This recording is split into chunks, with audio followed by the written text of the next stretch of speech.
जंगल के एक कोने में एक छोटी सी झोंपड़ी थी जहाँ रानो चिड़िया, उसके दो बच्चे कूकू और गुड़िया और उसका पति टुन्नू चिड़ा गरीबी में लेकिन प्यार भरी जिंदगी जी रहे थे।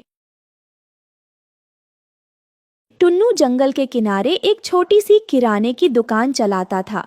राणो, आज 2 ग्राहक आए थे। थोड़ा बहुत चावल, दाल और गुड़ बिक गया। कोई बड़ी आमदनी तो नहीं, मगर कुछ तो कमाया है। अल्लाह का शुक्र है। बस तुम्हारा साथ है टुन्नू, बाकी सब अल्लाह पर छोड़ दिया है। जितना है उसी में खुश हूँ। पापा, आज भूख बहुत लगी है, पेट में चूहे कूद रहे हैं।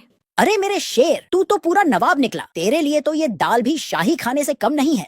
पापा, क्या कल मुझे मीठा मिलेगा?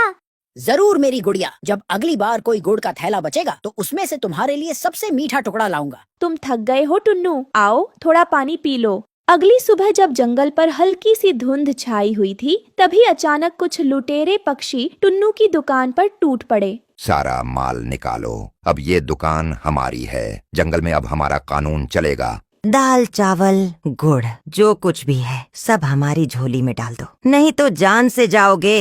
भाई रहम करो, मैं तो बस एक गरीब चिड़ा हूँ। ये दुकान बड़ी मेहनत से खड़ी की है। बच्चों का पेट पालता हूँ इससे। बच्चों के लिए बचाना था तो जंगल में धंधा क्यों खोला? अब ये इलाका हमारा है, जो भी मिलेगा सब हमारा होगा। देखो, दाल में कीड़े लग गए हैं, गुड़ भी पत्थर सा है, कुछ खास नहीं मिलेगा। छोड़ दो मुझे, खुदा का वास्ता है। बहाने मत बना, जो भी है निकाल, और ज्यादा बोले तो पंख नोच देंगे तेरे। टुन्नू ने विरोध करने की कोशिश की, लेकिन उन्होंने उसे मार मार कर अधमरा कर दिया और दुकान लूट ली। या अल्लाह, ये कैसा जुल्म है। मेरे बच्चों का क्या होगा अब? घायल टुन्नू किसी तरह घर लौटा। उसकी चोंच से खून बह रहा था। या खुदा, ये क्या हाल कर दिया तुम्हारा? कौन था वो? राणो, लुटेरे, शिकारी परिंदे मेरी दुकान लूट ली, सब कुछ छिन गया। कुछ नहीं जाएगा, हम सब फिर से मेहनत करेंगे। तुम ठीक हो जाओ पहले, मैं अभी डॉक्टर बुलबुल को बुलाती हूँ। नहीं राणो, वक्त नहीं है। मेरी आंखों के सामने अंधेरा छा रहा है। बच्चों को लेकर इस जंगल से चली जाओ। ये जगह अब सुरक्षित नहीं है। मैं ऐसी बात मत करो, बच्चों को देखो, तुम्हारे बिना कैसे जिएंगे। कूकू, गुड़िया, मेरे बच्चों, माफ कर देना अब्बा को कि वो तुम्हें महल नहीं दे सका। सिर्फ ये टूटी छत ही छोड़ पाया। अब्बू, आप उठो ना, हम सब कहीं और चलेंगे। मैं आपको दवा ला कर दूंगी। राणो, इन बच्चों को लेकर इस जंगल से निकल जाओ। यहाँ अब रहना खतरे से खाली नहीं। कोई नहीं बचेगा इन शिकारी परिंदों से। तुम बहुत बहादुर हो।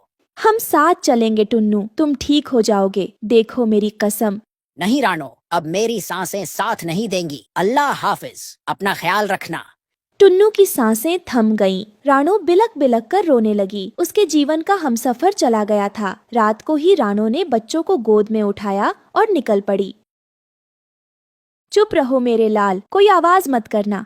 तभी 2 शिकारी पक्षी पेड़ों की शाखाओं से उतरकर उस पर झपटे।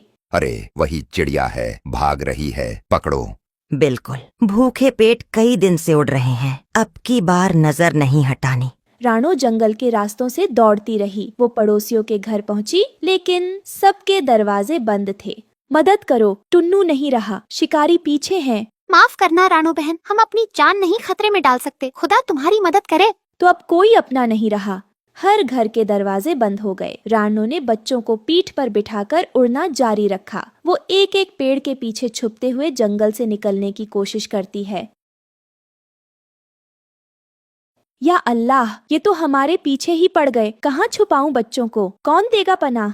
कई घंटे भागने के बाद राणो एक तरबूज के खेत में पहुंची। वहाँ एक फूटा हुआ तरबूज पड़ा था। शायद अल्लाह ने हमारी सुन ली। वो बच्चों को लेकर उसमें घुस गई। शिकारी पक्षी वहाँ तक आए, मगर उन्हें कुछ नहीं मिला और वे लौट गए। अगली सुबह राणो खेत में पड़े एक सूखे तरबूज को देखती है। क्यों न इसी में अपना घर बना लूं, बच्चों को छत तो मिलेगी। उसने सूखे तरबूज को काटा, घोंसला बनाया और वहीं से बच्चों को पालना शुरू कर दिया। माँ, अब हम यहीं रहेंगे? हाँ मेरे लाल, ये हमारा नया घर है, तरबूज का महल। राणो ने अकेले अपने बच्चों की परवरिश की। प्यार, त्याग और हिम्मत से उसने हार नहीं मानी। टुन्नू, देखो तुम्हारे बच्चों को मैंने संभाल लिया। जंगल के पक्षी अब राणो की हिम्मत की मिसाल देने लगे। इस कहानी से हमें सीख मिलती है कि माँ का प्यार दुनिया की सबसे बड़ी ताकत है। मुश्किलें कितनी भी हों, माँ अपने बच्चों के लिए हर तूफान से लड़ जाती है।